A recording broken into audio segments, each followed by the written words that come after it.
Welcome to Traveler's Tales. I am your host, Greg Alonzo.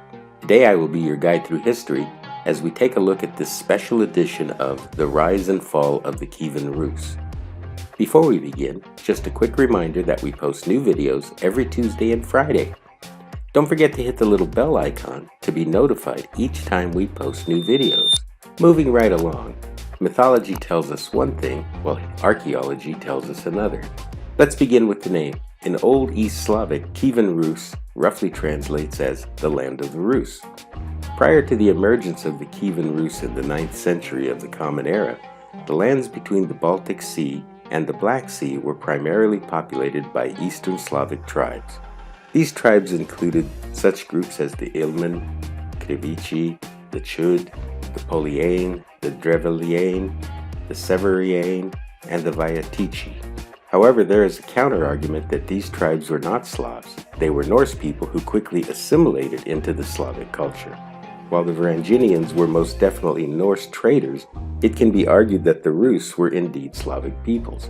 The Kievan Rus was a loose federation that spread throughout Eastern and Northern Europe. The federation encompassed a variety of polities and peoples which included East Slavic, Norse, Baltic, and Finnic groups. The federation was ruled by the Rurik dynasty, which was founded by the Varangian prince Rurik. The modern nations of Belarus, Russia, and Ukraine all claim Kievan Rus as their cultural ancestors. At its greatest extent, the federation of the Kievan Rus was stretched from the White Sea in the north to the Black Sea in the south. It also encompassed the lands from the headwaters of the Vistula River in the west to the Taman Peninsula in the east, thus uniting the majority of East Slavic tribes. According to the primary chronicle, the first ruler to start uniting East Slavic lands into what would become Kievan Rus was Prince Oleg. He extended his control from Novgorod in the south along the Dnieper River valley to protect trade from the Khazar incursions in the east. This resulted in moving his capital to a more strategic location, which was Kiev. Next, the Grand Prince Sviatoslav I achieved the first major expansion of the Kievan Rus territorial control through the conquest of the Khazars.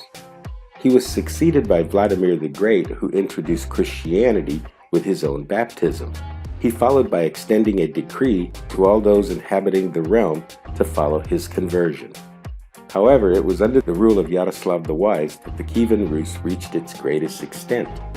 Shortly after the great ruler's death, his sons assembled its first written legal code, the Ruskaya Pravda. The state began to decline in the late 11th century, gradually disintegrating into various rival regional powers. Throughout the 12th century, the state was further weakened by many external factors. Due to the changing trade route, economic hardships fell upon the people and the land. In the 1240s, the vast majority of Kievan Rus fell prey to the Mongol invasion. The Rurik dynasty managed to hold on to the kingdom of Galicia-Volhynia until the 16th century after the union with Tsardom of Russia. With so many issues surrounding sovereignty, why would the Slavic peoples unite under Russia? First and foremost, to rid their beloved land of the Mongol horde. Once the foreign invaders were driven out of the lands of the Rus, Russia reneged on its promises to its allies and ruled as despots. Over the years, the despotic czars raped, robbed, pillaged, and slaughtered its own people to achieve its aims at building an empire. It is evident that throughout the region there is an uneasiness related to the foundation myths of the modern states. This has led to constant bickering and fights for independence from Russia. More recently, with the resurgence of nationalism, hostilities and open conflict have led to Russia taking control of Belarus and attacking Ukraine. Through their valorous defense, the brave Ukrainians have held off the Russian onslaught. Perhaps this war will resolve the issue of sovereignty for once and for all.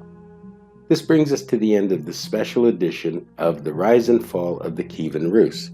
Thank you for joining us for this special edition of Traveler's Tales. Just a reminder that we post new videos every Tuesday and Friday. Don't forget to hit the little bell icon to be notified each time we post new videos. For your convenience, we have also posted both our email and Instagram information. We enjoy hearing from our subscribers, so don't hesitate to contact us with your questions and comments. If you haven't subscribed to Traveler's Tales, please do. This really is the best way to help our channel grow.